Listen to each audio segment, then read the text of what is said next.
Hello everyone, Digital Learning Days, week 2, day 3. Number 1 says, what is 8.76 times 10 to the 6th power in standard form? Standard form means we need to work that out into a bigger number. So we have 8.76 and it's times 10 to the 6th power. So I'm going to be moving that decimal.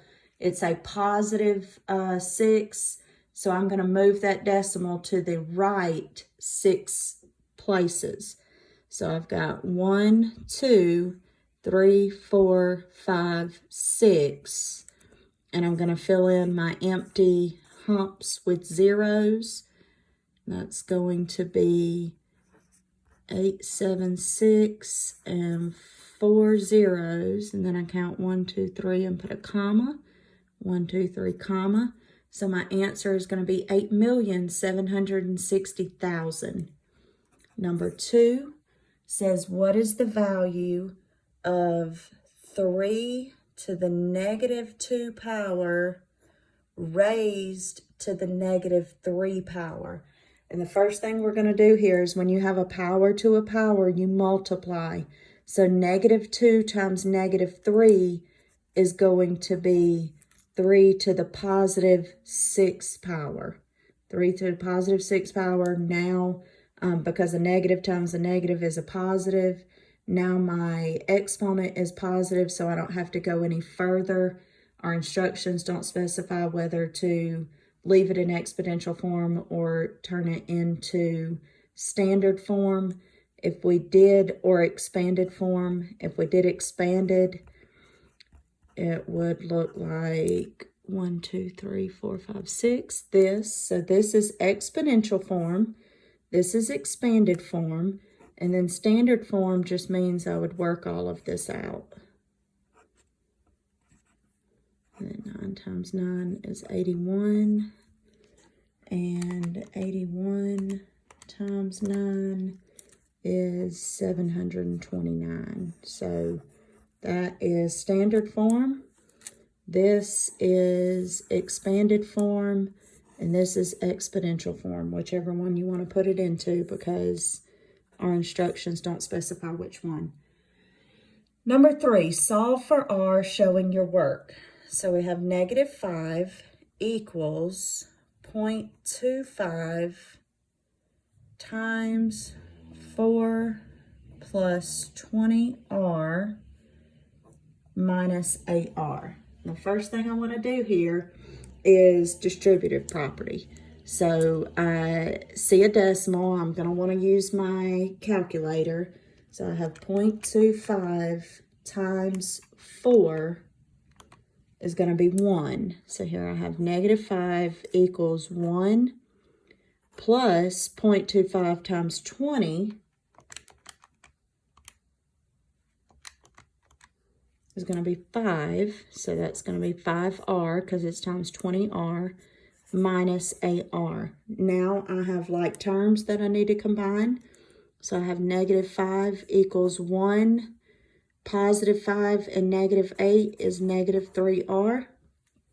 And then I need to, my variable is already on one side, so I need to get this constant over to the other side. And I'm going to do that by creating a zero pair, subtracting 1. Whatever I do from one side, I need to do to the other.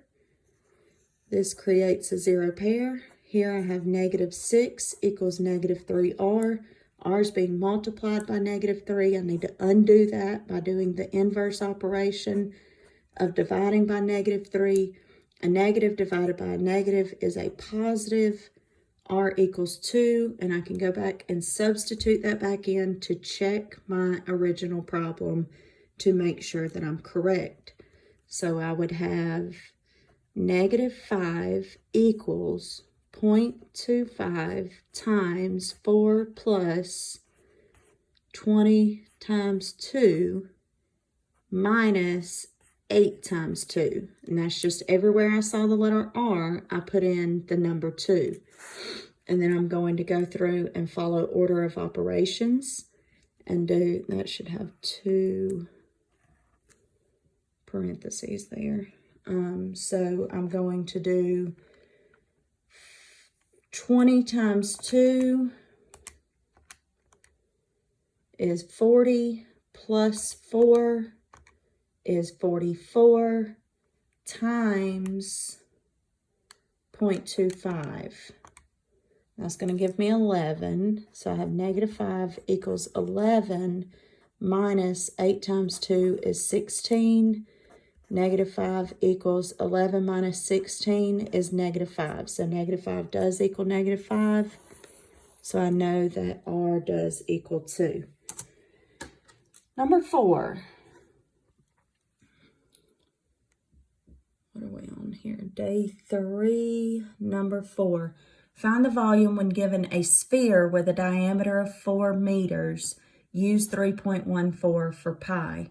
So the formula for volume of a sphere is 4/3 pi r cubed. 4/3 pi r cubed.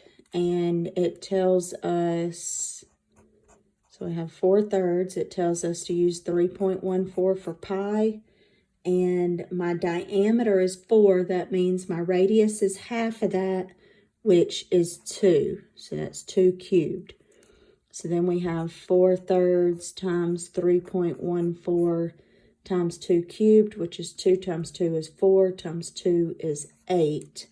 Now I'm going to put this in my calculator. I've got 4/3 times 3.14 times 8. So the volume of my sphere equals approximately, it's 33.49, which we can round to 33.5. My unit of measurement is meters, so it's meters cubed. Volume equals 33.5 meters cubed. And number 5 says part B, if a square has an area of 100 inches, what is its length on one of the sides? So we figured that out yesterday. We figured out the length of one of the sides was 10. So we're talking about a square here. It has an area of 100 inside of it. Area is all the space inside of it, of a 2D square. And then we figured out yesterday that each side length of that square is 10. And then today it's asking what is the perimeter of the square. So the perimeter is where you add up. That's like the fence that you would put around the square. So that'd be 10 plus 10 plus 10 plus 10, which is 40. And I believe we were doing inches. So that would be 40 inches would be the perimeter. Y'all have a great day.